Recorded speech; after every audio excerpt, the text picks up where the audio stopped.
जो कुछ भी आपने पूरा याद किया है, अगर वो टाइम पर पूरा याद नहीं आता है तो ये लाइफ में खतरनाक भी। और यही होता है हमारे इन बच्चों के साथ कि पढ़ाई तो बहुत करते हैं तो टाइम पर याद नहीं आती। टाइम पर याद आने वाला साइंस कह जाता है साइंस ऑफ रिकलेक्शन, जो बहुत सारे कंफ्यूजन और रीजंस ऑफ प्रेशर्स को खत्म करता है। और साइंस ऑफ रिकलेक्शन नहीं सीखते थे पढ़ाई करना उसी तरह से है जैसे बिना ड्राइविंग सीखे कार चलाना, राइट। अब मैंने आपको बताया शक्ति जरूरी है। रिकलेक्शन की शक्ति को हमने बांटा है S for skills, S for habit, A for attitude, K for knowledge, T for time management और आई फॉर इंटेलिजेंस। सबसे पहले सीखना है आपको एटीट्यूड, पॉजिटिव एटीट्यूड, यानी कि हमेशा एटीट्यूड को पॉजिटिव रखना है कि लाइफ में कोई सा भी एग्जाम सिर्फ एक दिमागी खेल है। अगर दिमाग से एग्जाम की तैयारी की और दिमाग को ट्रेनिंग देकर की तो एग्जाम भी एक खेल ही बने। उसके बाद में नॉलेज, और C knowledge science of recollection, memory training और पढ़ाई की नॉलेज को ब्रेन में रखने का ट्रेनिंग। उसके बाद में हैबिट, उसे रोज हैबिट बना।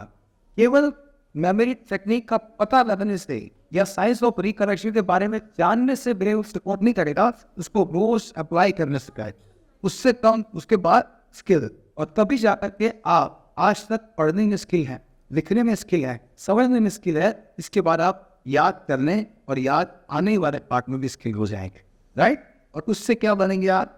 इंटेलिजेंट। और जब आप इंटेलिजेंट होंगे तो आपका टाइम मैनेज हो, यानी कि इंटेलिजेंट लोग टाइम मैनेज करते हैं ना, कम टाइम में ज़्यादा रिजल्ट निकालते हैं ना। वही 8 घंटे में एक दिन पर एक आदमी 100 रुपये भी नहीं कमा पाता और कई लोग 8 घंटे के अंदर 100 लोगों से भी ज़्यादा अर्निंग कर देते हैं। हाँ, ये सब क्या है? उनकी ब्रेन का खेल है, टाइम मैनेज कर लो, टाइम की वैल्यू।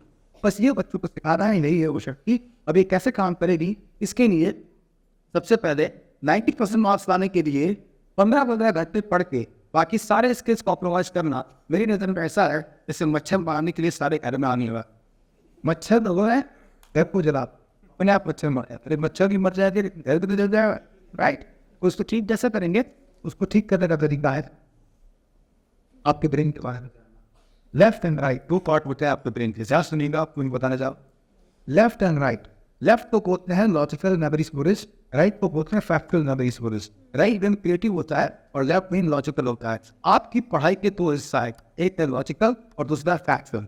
लॉजिक यानी समझने वाला पार्ट, फैक्ट यानी याद करने वाला पार्ट। इस वक्त अगर आप स्टेट बोर्ड या सीबीएसई या आईसीएसई इनमें से किसी भी बोर्ड से पढ़ाई कर रहे हैं तो आपकी स्टडी का 72% हिस्सा फैक्चुअल है जिसे आपको याद करना है, और लगभग 28% हिस्सा लॉजिकल है जिसे आपको समझना और प्रैक्टिस करना है। जैसे मैथमेटिक्स है वो लॉजिकल सब्जेक्ट होता है, समझने में ज़्यादा टाइम लगता है, याद नहीं करना पड़ता है, ये सब राइट। पर जो बाकी सब्जेक्ट है, history, geography, polity, economy, science, language, general awareness, definition, derivation, vocabulary, dictionary, long answer, short answer, long theory, objective type question, association, formulas, maths, diagrams, abbreviation, ये सब आपको अपनी पढ़ाई में याद करना पड़ता है।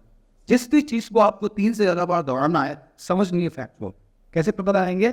एक बार दोहरा लिया, दूसरी बार दोहरा लिया, तीसरी बार दोहरा लिया, अभी भी लग रहा है कि नहीं, पक्का नहीं हो रहा है, बार बार दोहराना ही पड़ेगा, तो वो फैक्चुअल है। समझ में आ गई बात?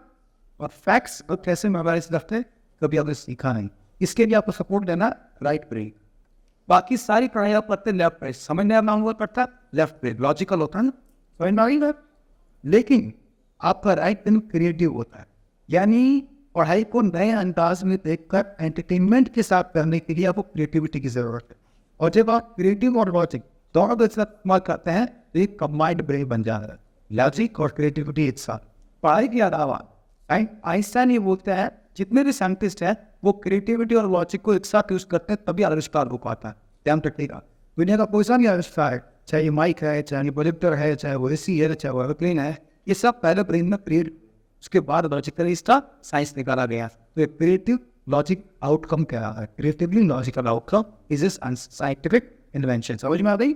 ऐसा नहीं कहते हैं जिन बच्चों की उम्र 8 साल से 16 साल के बीच है उनका दिमाग क्रिएटिवली लॉजिकल होता है, साइंटिस्ट के जैसे ही।